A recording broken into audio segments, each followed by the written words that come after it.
What's going on, Jerome's? The NFL Combine is upon us, and D-line, you know you want it. We're up at the dish first on Thursday, and there's some things and some things happen. Now, first of all, take everything with a little bit of a grain of salt, and there could be underwear Olympics studs that aren't up to snuff, right? And there are some players that simply do not test well, but they can play football. All right, so there's lots of things going on. Also, the RAS numbers don't take into account how they did in drills, and we did want to single out 5 players who look good with the numbers, as well as look pretty damn good in the drills as well at various stages of availability in the draft. And the Vikings, they need to double, triple down on the defensive line, and here are 5 combine freak defensive tackles for the Vikings. First up, Ty Robinson, Nebraska. So we have liked Ty for a while.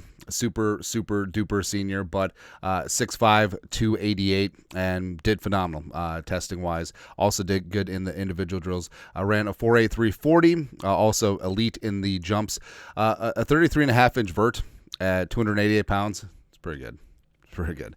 9'11" in the broad jump, 4.5 seconds shuttle. Also, what's really important and something to watch for, especially with defensive linemen, is 10-yard split. And going back through Kwesi's RAS draft picks, 10-yard split's important. Short area quickness, 1.71, which is in the 86th percentile.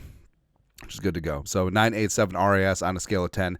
And Robinson, 6-year senior, like we mentioned, played all along the defensive line for the Cornhuskers. And we say the term "get buckets" when it comes to defensive linemen, and Robinson does that. And just dudes who can get their own pass rush. They can beat a man. They can blow up a gap. They can do a lot of things. And Robinson, is he going to be a full-time starter? Probably not, but is he going to be part of a rotational pass rush platoon? Yes.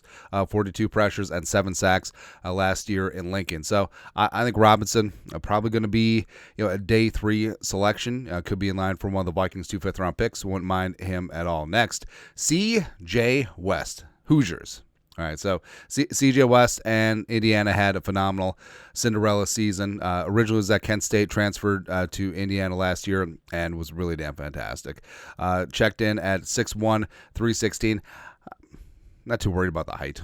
He's going to be good to go. And also ran a 4.95 40, 173 in the 10-yard split, plus a 33-inch vert at his size is pretty damn good. And West, West is just phenomenal. Like at points, he was unblockable for Indiana.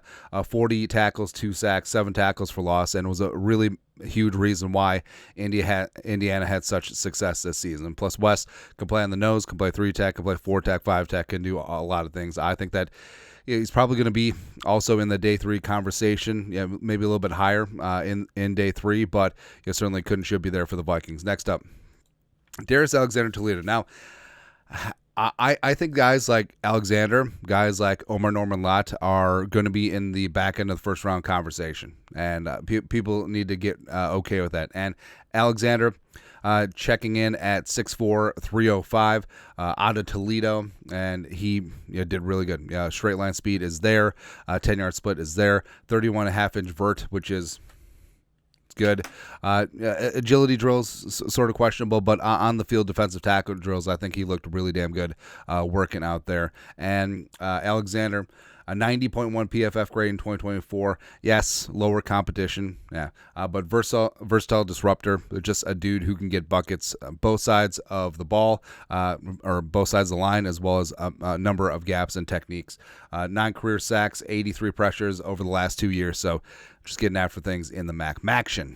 Love it. Next up, Derrick Harmon. So really like Derrick Harmon over the last couple months, actually all the way through the football season. Like the entire Oregon defensive line. So you got Jordan Birch, you got Jamari Caldwell, who, ran a good 40, but the rest of the testing, But Harmon, I think, solidified himself as a first-round pick. And at 24, would not mind him in the slightest. Was originally at Michigan State, transferred to Oregon, clocked in at 6'4", 313. Now, he didn't do all the drills, but the 40 is on point and should be good to go there. But got the anchor active hands, lunch pail type player, is a bit of a late bloomer, but he's ascending. Some great football ahead of him. Led the nation in pressure rate for defensive tackles at 16%. Also 55 pressures, 5 sacks, 45 tackles, 2 forced fumbles. Just really, really damn solid, man. So Derrick Harmon, love to see that. Lastly, so Tyrion Ingram-Dawkins, bit of a dark horse, and sort of got lost in the shuffle on those great Georgia teams. Didn't really become a full-time player until his last season in Athens, but did well testing wise. 9.93 RAS, 6'4", 276, a little bit on the lighter side, but definitely would be a sub-package platoon defensive lineman. But great in the 40, great in agility, great in the 38-inch vert. Love to see that. Good times. And like we said, sort of got lost in the soup along those with those great Georgia defensive linemen, but lightning quick first step, 90 pressures, 3 sacks. Definitely is a project, and definitely would be a day 3 target, and a player that could rise up eventually down the line with proper addition of weight as well as good coaching. I think that TID could be contributor. I don't know. I'm trying to think of something creative with TID. We'll think on it. Anyways, that's it. Five combine freaks for the Minnesota Vikings along the defensive line. I love it. Just get dudes, man. Come on. Let us know your thoughts, our thoughts. Who do you like? Who don't you like? Who'd you add? Let us know in the comment section. You guys are the best. You know what to do. Skull production value.